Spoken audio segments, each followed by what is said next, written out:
يا أيها الذين آمنوا كتب عليكم الصيام كما كتب على الذين من قبلكم لعلكم تتقون. السلام علیکم، الحمدللہ والصلاة والسلام علی رسول اللہ۔ معزز اور محترم سامعین و ناظرین کرام، رمضان کے مہینے کی چند خصوصیت آپ کے سامنے حاضر کرتا ہوں۔ اس حدیث کے مطابق جسے حضرت ابو ہریرہ رضی اللہ تعالیٰ عنہ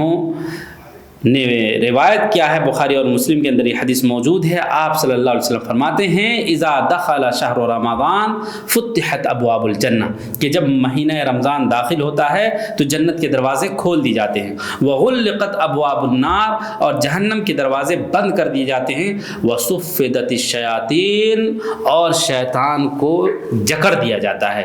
اور مسلم شریف کی روایت کے اندر ہے فتحت ابواب الرحمہ، رحمت کے دروازے کھول دیے جاتے ہیں۔ ان تمام باتوں سے جو اس حدیث پاک کے اندر آئی ہے، رمضان المبارک کے مہینے کی اہمیت اور فضیلت کا پتہ چلتا ہے کہ اللہ رب العالمین کے اس عظیم مہینے کے اندر اور مبارک مہینے کے اندر انسان کے اوپر خاص طریقے کی رحمت سایہ فگن ہوتی ہے اللہ کی جانب سے، اور خیر و برکت کی برسات ہوتی ہے۔ اور ان میں سے سب سے عظیم چیزیں یہ ہے کہ اللہ رب العالمین کہ وہ نیک بندے جو صحیح نیت سے اور اللہ کے لیے خلاص کے ساتھ روزہ رکھتا ہے، اللہ رب العالمین اس کے لیے جنت کے دروازے آسان کر دیتا ہے۔ مطلب یہ فتحت ابواب الجنہ، یعنی یہ لوگ دروازہ کھول دیتے ہیں، یعنی اللہ رب العالمین بہت ساری خطاؤں کو بہت جلد اللہ معاف کر دیتا ہے، توبہ کرنے والوں کو معاف کر دیتا ہے۔ اور وہ گنہگار جو ممکن تھا کہ جہنم کے دہانے پر تھا، لیکن یہ رمضان کا مہینہ مبارک مہینہ پایا اور اس کی خیر و برکت اس کو لگ گئی، کیونکہ اللہ رب العالمین تھوڑے ہی سے توبہ کرنے کے بعد اور دنوں میں ممکن ہے بہت ہی روتا گرگراتا، تب اللہ کو توبہ قبول کرتا، لیکن اس مہینے کی برکت کی وجہ سے فوراً قبول کر لیتا ہے۔ اور اللہ رب العالمین تھوڑی ہی سی عبادت کی وجہ سے اتنا اجر دے دیتا ہے کہ یہ دیکھیے گویا کہ جنت کا دروازہ کھلا ہوا ہے، کوئی مشکل نہیں ہے۔ رہی بات میرے بھائیوں کہ شیاطین جو ہے جکڑ دیے جاتے ہیں، تو اس کے سلسلے میں یہ بات جانیں کیونکہ اس مہینے کی جو خیر و برکت ہے اور اللہ رب العالمین کی جو مغفرت اور اللہ کی رضا کے جو اسباب اس کے اندر ہوتے ہیں، اعمال صالحہ، زکوٰۃ، خیرات اور نیکیاں، ہر طرح کی غیبت سے دوری، یہ ساری چیزیں، تو یہ سارے اسباب ہیں کہ اللہ رب العالمین شیاطین جو بہت ہی ہٹ دھڑم قسم کے اور شرکش شیاطین ہیں، اس کو اللہ رب العالمین جکڑ دیتے ہیں۔ اور اسی طریقے سے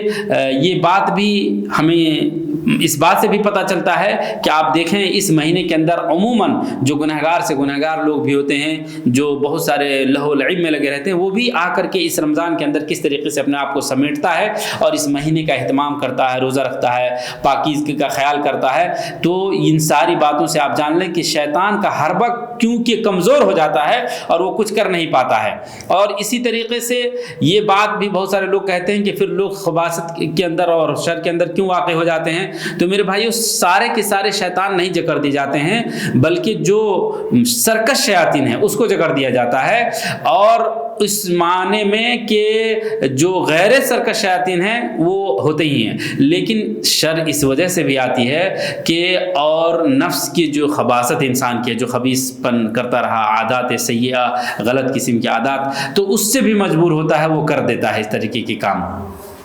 لیکن اللہ رب العالمین ہی کو اس سلسلے میں صحیح پتہ ہے کہ شیطان کے جکڑنے کا صحیح مطلب کیا ہے۔ لیکن میرے بھائیوں، اللہ تبارک و تعالیٰ کی خیر اور اطاعت اور عبادت کے روزے کی کمال کی وجہ سے بندے کے اندر محافظ مقرر کر دیتے ہیں اور شیطان اس پر حملہ آور نہیں ہو سکتا ہے۔ لیکن روزے کے اندر اگر نقص ہے، کمی ہے، تو اسی طریقے سے وہ گناہوں کے اندر واقع ہونے لگتا ہے اور شیطان اس کے اندر داخل ہونے لگتا ہے۔ لیکن جس طریقے سے انسان اپنے آپ کو صرف روزہ نہیں کہ بھوکے پیاس رہ گئے، بلکہ بھوک پیاس کے ساتھ ساتھ اللہ کا خوف، غیبت سے دوری، چغل خوری سے دوری، اور اسی طریقے سے سچائی کی زندگی، تلاوت کلام پاک اور ذکر و اذکار میں لگے، دیکھیے شیطان اس کے اوپر کوئی حملہ نہیں کر سکتا ہے۔ تو اس لیے شیطان گویا کہ وہ جکر دیا گیا ہے۔ اور ہمارے ان تمام باتوں سے یہ واضح ہوتا ہے کہ ہم مسلمانوں کو چاہیے کہ تمام باتوں سے قطع نظر ہم خوب زیادہ طاعات اور خیرات کے کام کریں، اپنے وقت کے منتظم اور ملتزم رہیں،